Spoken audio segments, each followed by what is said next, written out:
said, and nobody ever denied that she was of the first aristocracy in our town. And Pap, he always said it too, though he weren't no more quality than a mudcat himself. Colonel Grangerford was very tall and very slim, and had a darkish paley complexion, not a sign of red in it anywheres.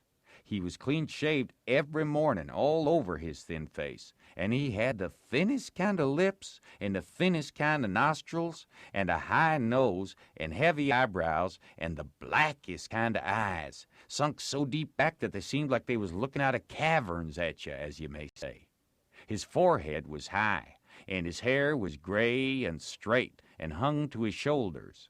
His hands was long and thin, and every day of his life he put on a clean shirt and a full suit from head to foot, made out of linen so white it hurt your eyes to look at it. And on Sundays he wore a blue tailcoat with brass buttons on it.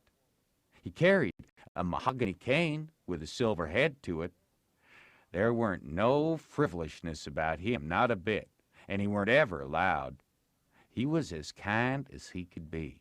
You could feel that, you know, and so you had confidence. Sometimes he smiled, and it was good to see.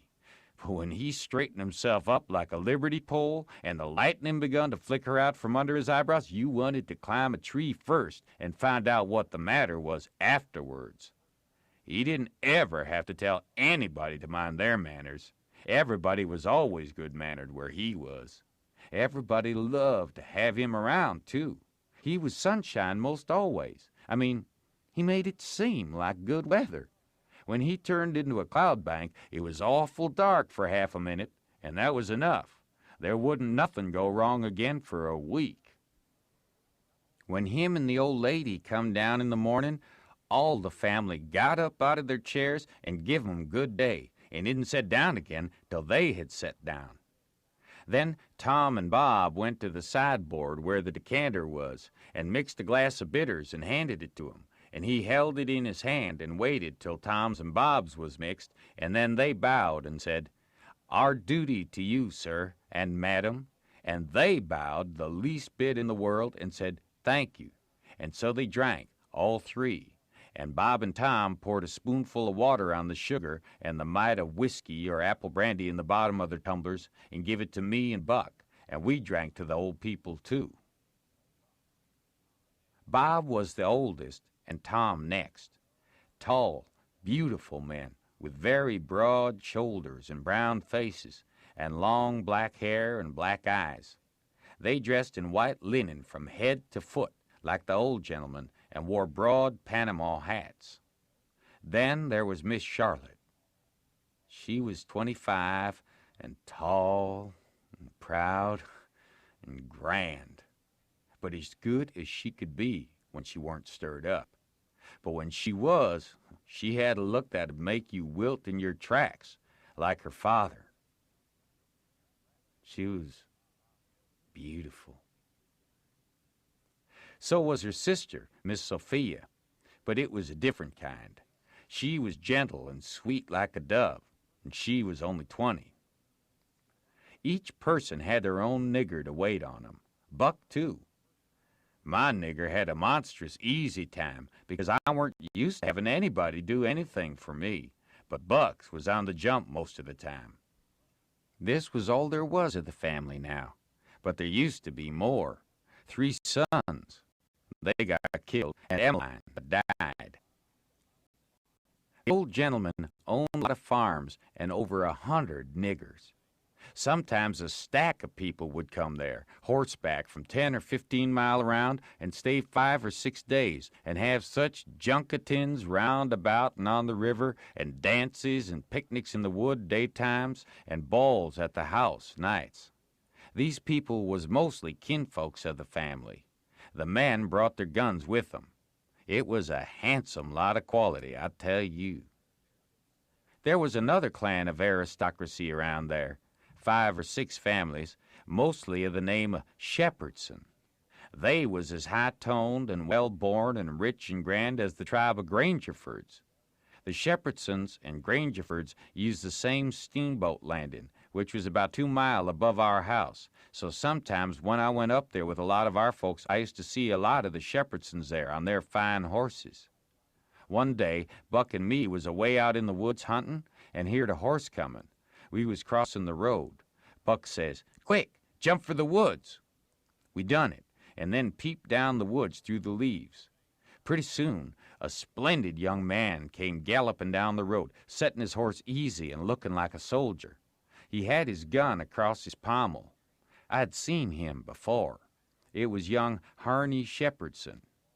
I heard Buck's gun go off at my ear, and Harney's hat tumbled off from his head. He grabbed his gun and rode straight to the place where we was hid. But we didn't wait. We started through the woods on a run. The woods weren't thick, so I looked over my shoulder to dodge the bullet, and twice I seen Harney cover Buck with his gun, and then he rode away the way he come. To get his hat, I reckon, but I couldn't see. We never stopped running till we got home. The old gentleman's eyes blazed a minute. 'Twas pleasure, mainly, I judged. Then his face sort of smoothed down, and he says, kind of gentle, "I don't like that shooting from behind a bush. Why didn't you step into the road, my boy?" "The Shepherdsons don't, Father. They always take advantage."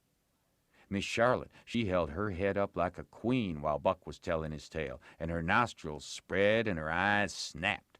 The two young men looked dark, but never said nothing.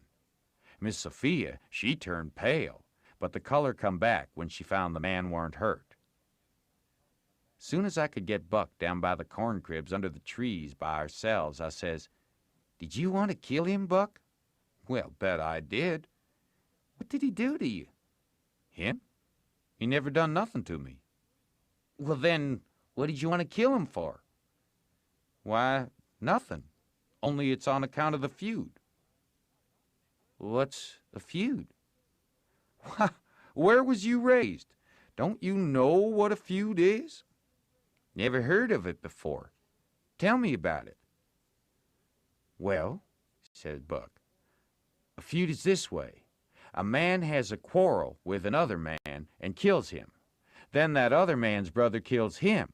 Then the other brothers on both sides goes for one another. Then the cousins chip in, and by everybody's killed off, and there ain't no more feud. But it's kind of slow and takes a long time." "Has this one been going on long, Buck?" "Well, I should reckon. It started 30 years ago, or somewheres along there. There was trouble about something, and then a lawsuit to settle it, and the suit went agin one of the men, and so he up and shot the man that won the suit, which he would naturally do, of course. Anybody would." "What was the trouble about, Buck? Land?" "I reckon maybe. I don't know." "Well, who done the shooting? Was it a Grangerford or a Shepherdson?" "Laws, how do I know? It was so long ago." "Don't anybody know?" "Oh, yes, Pa knows, I reckon, and some of the other old people, but they don't know now what the row was about in the first place." "Has there been many killed, Buck?" "Yes, right smart chance of funerals, but they don't always kill. Pa's got a few buckshot in him, but he don't weigh much anyway. Bob's been carved up some with a bowie, and Tom's been hurt once or twice." "Has anybody been killed this year, Buck?" "Yes, we got one, and they got one.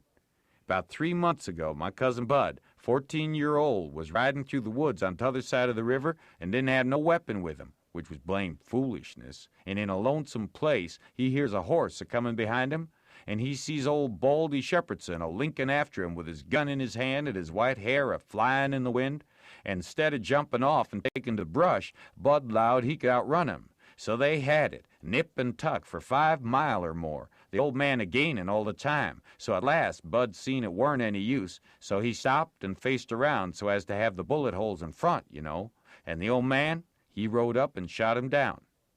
But he didn't get much chance to enjoy his luck, for inside of a week our folks laid him out." "I reckon that old man was a coward, Buck." "I reckon he warn't a coward, not by a blame sight. There ain't a coward amongst them Shepherdsons, not a one. And there ain't no cowards amongst the Grangerfords either. Why, that old man kept up his end of fight one day for half an hour against 3 Grangerfords and come out winner. They was all a horseback. He lit off of his horse and got behind a little wood pile and kept his horse before him to stop the bullets. But the Grangerfords stayed on their horses and capered around the old man and peppered away at him, and he peppered away at them. Him and his horse both went home pretty leaky and crippled, but the Grangerfords had to be fetched home, and one of 'em was dead, and another died the next day. No, sir. If a body's out hunting for cowards, he don't want to fool away any time amongst them Shepherdsons, because they don't breed any of that kind. Next Sunday, we all went to church, about 3 mile, everybody a horseback. The men took their guns along, so did Buck, and kept 'em between their knees or stood 'em handy against the wall. The Shepherdsons done the same. It was pretty ornery preachin', all about brotherly love and such like tiresomeness. But everybody said it was a good sermon, and they all talked it over going home and had such a powerful lot to say about faith and good works and free grace and predestination and I don't know what all, that it did seem to me to be one of the roughest Sundays I had run across yet. About an hour after dinner, everybody was dozing around, some in their chairs and some in their rooms, and it got to be pretty dull. Buck and the dog was stretched out on the grass in the sun, sound asleep.